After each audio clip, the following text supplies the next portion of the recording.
அனைவருக்கும் வணக்கம். அட்சய திருதியை அப்படின்னு சொன்னாலே முதல்ல நமக்கு ஞாபகம் வர்றது தங்கம் வாங்கிறது தாங்க. தங்கம் வாங்கிறது மட்டுமே அட்சய திருதியை கிடையாது அப்படின்னு சொல்லலாம்.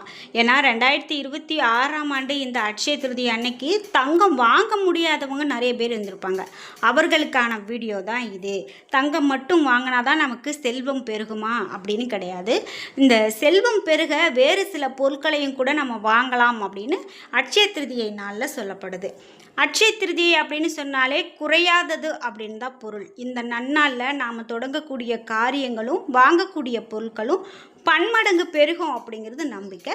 அந்த அடிப்படையில் தங்கம் மட்டும் இல்லாமல் வேறு என்னென்ன பொருட்களெல்லாம் இந்த நாளில் வாங்குறது நல்லது அப்படிங்கிறத நாம் இந்த வீடியோவில் பார்த்து தெரிஞ்சுக்க போகிறோம். இந்த வீடியோ கண்டிப்பாக உங்களுக்கு ரொம்ப பயனுள்ளதாக இருக்கும். ஸ்கிப் பண்ணாமல் பாருங்கள். நீங்கள் அட்சய திருதியில் என்ன பண்ணீங்க அப்படிங்கிற உங்களுடைய கருத்துக்களை கமெண்ட் பாக்ஸில் பதிவிடுங்க. நீங்கள் இன்னும் உற்சாகம் டிவி சேனலை சப்ஸ்கிரைப் பண்ணாமல் இருந்தால் சப்ஸ்கிரைப் பண்ணிக்கோங்க. கூடவே இருக்க பெல் ஐக்கானை மறக்காமல் கிளிக் பண்ணிடுங்க. வாங்க வீடியோக்குள்ளே போகலாம். இந்த வீடியோவை பார்த்துட்டு இருக்கக்கூடிய உங்கள் வீட்டில் சுப நிகழ்வுகள் நடக்கலை, அதாவது திருமணத்துக்காக நாங்கள் வரன் பார்த்துட்ருக்கோம், ஆனால் அந்த வரனுக்கு கை கூடவே மாட்டேங்குது, எங்கள் வீட்டில் என்ன பிரச்சனைனே தெரியல, எது பார்த்தாலும் நெகட்டிவாகவே இருக்குது அப்படின்னு சொல்கிறீங்களா? இந்த வீடியோவுக்கு கீழே டிஸ்கிரிப்ஷனில் வராகியம்மன் ஜோதிட நிலையத்தின் தொலைபேசி எண் கொடுத்துருக்கேன்.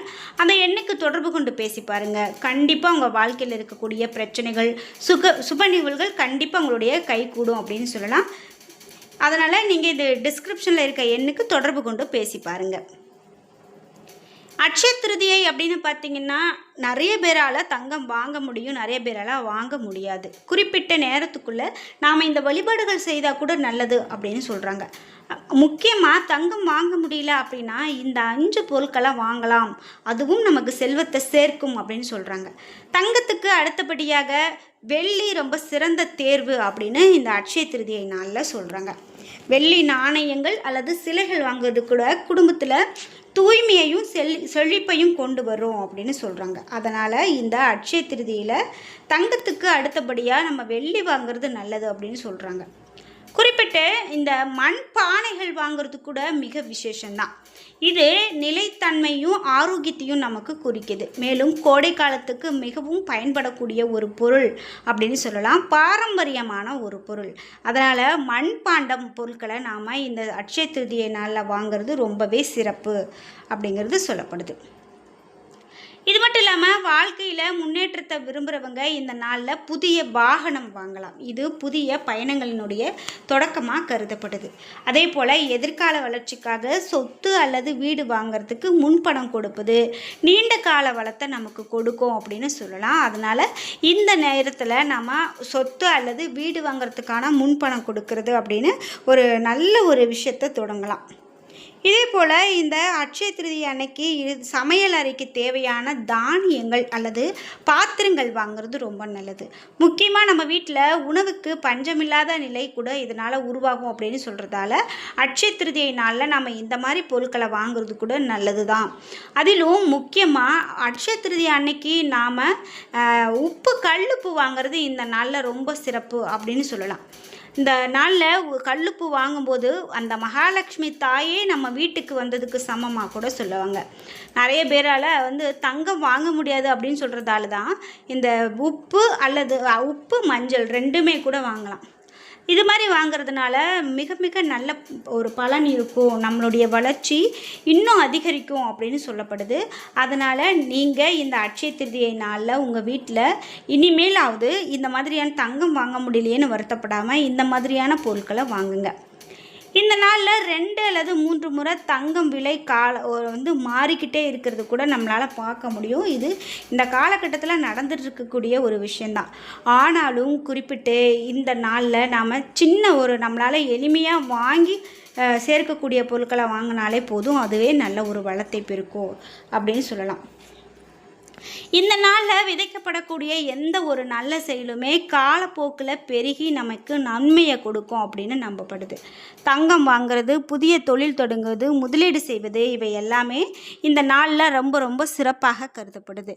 அதே வேளையில் அட்சய திருதியை நாளில் செய்யக்கூடாத சில விஷயங்களும் சொல்கிறாங்க. அது என்ன அப்படின்னு பார்த்து தெரிஞ்சுக்கலாம். அட்சய திருதியை நாளில் கடன் அல்லது கிரெடிட் கார்டு மூலமாக வாங்குறத நம்ம தவிர்க்கிறதே நல்லது. பொதுவாக கடன் வாங்குறதே இந்த நாளில் செய்யக்கூடாது அப்படின்னு சொல்கிறாங்க. நம்ம எந்த ஒரு செயல் செய்தாலும் அது பெருகும் அப்படின்னு ஒரு பேச்சு இருக்கு இல்லையா? அதே மாதிரி இந்த கடன் வாங்குறதையும் நம்ம இந்த நாளில் தவிர்க்கிறது நல்லது. இது தொடர் கடன் சுமையை அதிகரிக்கும் அப்படின்னு நம்பப்படுது. அதே போல் மற்றவங்களுக்கு பணம் கொடுப்பதையும் நீங்கள் தவிர்க்கணும். ஏன் அப்படின்னா இது தன்னுடைய வீட்டினுடைய அதிர்ஷ்டத்தை வெளியேற்றுறது போல் அமையும் அப்படிங்கிறதால இப்படின்னு நம்பப்படுது. அதே போல் குறிப்பாக நம்ம கிரெடிட் கார்டு மூலமாக தங்கத்தை வாங்க வேணாம் அப்படின்னு சொல்கிறாங்க. இது நம்பிக்கையை தாண்டி முதலீட்டிலும் தவறான முடிவு அப்படின்னு சொல்லலாம். அதே போல் இது நிறைய பேர் நம்பியும் செய்கிறாங்க. அதே போல் பெரிய ஆடம்பர பொருட்களை வாங்கிறதுக்கு பதிலாக நீண்ட கால மதிப்பு கொண்ட விஷயங்களில் கவனம் செலுத்துறது நல்லது. தங்கம் போன்றவற்றை வாங்குவது செல்வ வளர்ச்சிக்கு உகந்தது அப்படின்னு சொல்கிறாங்க. அதே போல் குறிப்பிட்டு ஏற்கனவே இருக்கக்கூடிய கடன்களை அடைப்பது இந்த நாளில் ரொம்பவே நல்லது. ஏற்கனவே உங்களுக்கு கடன் இருக்குது அப்படின்னா அதை நீங்கள் கொஞ்சமாவது அடைக்கிறதுக்கு முயற்சி செய்யலாம். இதனால் கடன் பொறுப்புகளில் இருந்து விடுபட்டு புதிய தொடக்கத்திற்கு வழி ஏற்படும் அப்படின்னு சொல்லலாம். தானம் செய்வது இந்த நாளில் ரொம்பவே முக்கியமான அம்சம். இங்கு செய்யப்படக்கூடிய தானங்கள் அட்சய புண்ணியம் அப்படின்னு அழைக்கப்படுது. அதே போல் இது முடிவில்லாத நன்மையை கொடுக்கும் அப்படின்னும் பொருளாதார வளர்ச்சிக்கு உதவும் அப்படின்னும் நம்பப்படுது. எளிய மக்களுக்கு உணவு, உடை அல்லது பண உதவி செய்கிறது இந்த நாளில் பெரும் புண்ணியத்தை நமக்கு கொடுக்கும் அப்படின்னு நம்பலாம். அட்சய திருதியை இந்த நாளில் நம்ம குறிப்பிட்டு இந்த மாதிரி சில விஷயங்கள்லாம் கடைபிடிக்கும் போது நல்ல ஒரு செல்வத்தை சேர்க்கிறது மட்டும் இல்லாமல் முக்கியமாக கடன் தொல்லைகள்லாம் நீங்கும் அப்படின்னு சொல்கிறதால நீங்களும் இந்த மாதிரி முயற்சி செய்து பாருங்கள்.